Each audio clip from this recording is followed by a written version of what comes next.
గారు Telangana tapping stories ఇంకా కొనసాగుతూనే ఉంది. అంటే ట్యాపింగ్ సంబంధించిన కేసులు, ఆ వివాదాలు, ఆ విచారణలు కొనసాగుతున్నాయి. అంటే మీడియాకి సంబంధించి ఆంధ్రజ్యోతి అధిపతి రాధాకృష్ణ గారిని కూడా పిలిచారు. ఆయన వెళ్ళి మాట్లాడేసి వచ్చారు. ఏంటి సార్ ఎటు పోతుంది, ఇంకా తర్వాత ఎటు వెళ్తుంది? ఇది నిజంగా తెలంగాణ ఈ ట్రాపింగ్ ఒక ట్రాప్ లో పడినట్టుగా కనిపిస్తుంది. ఇన్ని ఫోన్లు ట్యాప్ చేసి ఇన్ని వేల మందిని చేశారన్న తర్వాత అదేదో ఒక రోజు కాగలేదు, అది కొనసాగుతూనే ఉంది.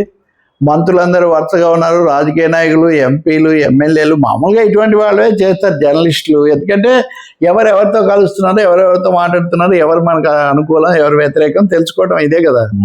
కానీ ఈ క్రమంలో కుటుంబాల్లో కూడా విన్నారు, వ్యక్తిగతమైనవి, వ్యాపార సంబంధమైనవి విన్నారు. దీనికోసం మావోయిస్టులతో సంబంధం అన్న ముసుగును వాడుకొని వీళ్ళందరినీ లిస్ట్ అవుట్ చేశారు. ఈ పద్ధతిలో చెప్పారు. మీరు అన్నట్టు ఈరోజు ఏబిఎన్ ఆంధ్రజ్యోతి రాధాకృష్ణ కూడా వెళ్ళి 11 గంటలు కదా ఆయన వాంగ్మూలం ఇచ్చి వచ్చారు. వాళ్ళ పత్రికలో కూడా ఈరోజు స్టోరీ రాశారు. ఇలా చాలా కాలంగా మా మీద జరుగుతూ వచ్చింది, ఫలానా కారణాల వల్ల జరిగింది. దానికి కూడా ఈ మావోయిస్టుల మీద నిఘా భాగం అనే దాన్ని కూడా పెట్టారు. ఇలా చెప్పారు. ఆయన ఏం చెప్పారు ఇంకా తర్వాత మాట్లాడతారో మనకు తెలియదు. కానీ ఇంట్రెస్టింగే. పెగాసిస్ వచ్చినప్పుడు కూడా జాతీయ స్థాయిలో ఎన్రామ్ లాంటి వాళ్ళే తాముగానే పంపించారు. తర్వాత అది అర్ధంతరంగా ఆగిపోయింది. కానీ ఇది ఎందుకు జరిగింది అన్నది ఇంకో ఆశ్చర్యకరమైనది ఏమంటే, మరోవైపు నుంచి ఈరోజు బీఆర్ఎస్ వాళ్ళ పత్రిక చూస్తే ఇది పెద్ద విషయం కానట్టు, ట్యాపింగ్ అన్నదాన్ని చాలా పెద్ద చేస్తున్నారు. గతంలో జరిగినప్పుడు ఇంతటితో ఆగిపోయింది అని, అంటే ఇంత పెద్ద ఎత్తున ఇది జరగడం అన్నది వాళ్ళకి ఇబ్బందిగా ఉన్నట్టు కనిపిస్తుంది. గత వారం మనం చర్చించినట్టుగా షర్మిల ఫోన్ కూడా విన్నారు అని ఆమె, కవిత ఫోన్ కూడా విన్నారు, హరీష్ రావు ఫోన్ కూడా విన్నారు. ఆఖరికి తమ పార్టీలో ఉన్న ఎంపీలు, తమకు అనుకూలమైన లేదా అనుయాయులుగా ఉన్న వాళ్ళు కూడా విన్నారు అని తెలిసినప్పుడు మొత్తానికి ఒక నిఘా నేత్రంలో మనం అంతా బతికాము అనే ఒక అంశం తెలుసు అందరికీ. ఫోన్లు ట్యాప్ చేస్తారని తెలిసినా ఈ స్థాయిలో పెద్ద వల విసిరినట్టుగా చేశారన్నది మటుకు దిగ్భ్రాంతి కలిగిస్తూ ఉంది.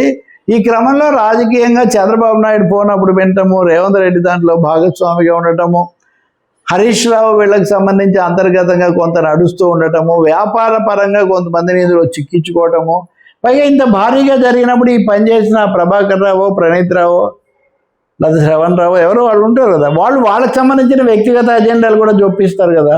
సో ఏతావార్త పర్సనల్ ప్రైవసీ, గోప్యత హక్కు అన్నది పూర్తిగా హరించుకుపోయింది.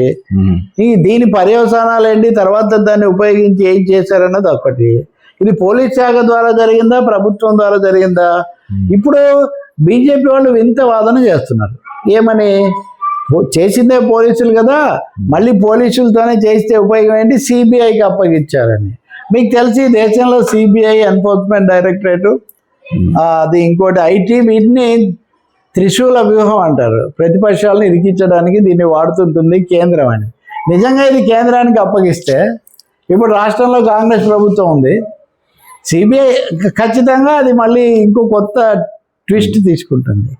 కాబట్టి ట్యాపింగ్ అన్నది ఒక పెద్ద ఊహించిన దానికంటే అది అలా పెరిగి విస్తరిస్తూ ఉంది. దీన్ని అప్పుడు ఆపరేషన్ ఫామ్ హౌస్ వాళ్ళ విషయాలు ఎలా తెలుసుకున్నారు అంటే అది కూడా ట్యాపింగ్ చేశారని, అంటే అప్పుడు బీజేపీ వస్తుంది మళ్ళీ. కాబట్టి మనం చూడాల్సిందే ఇది ఇంకా ఎన్ని మలుపులు తిరుగుతుందో, కుదుపులు తీసుకొస్తుందో. కానీ అప్రమత్తంగా ఉండాలన్నది ఒకటి అర్థమవుతుంది.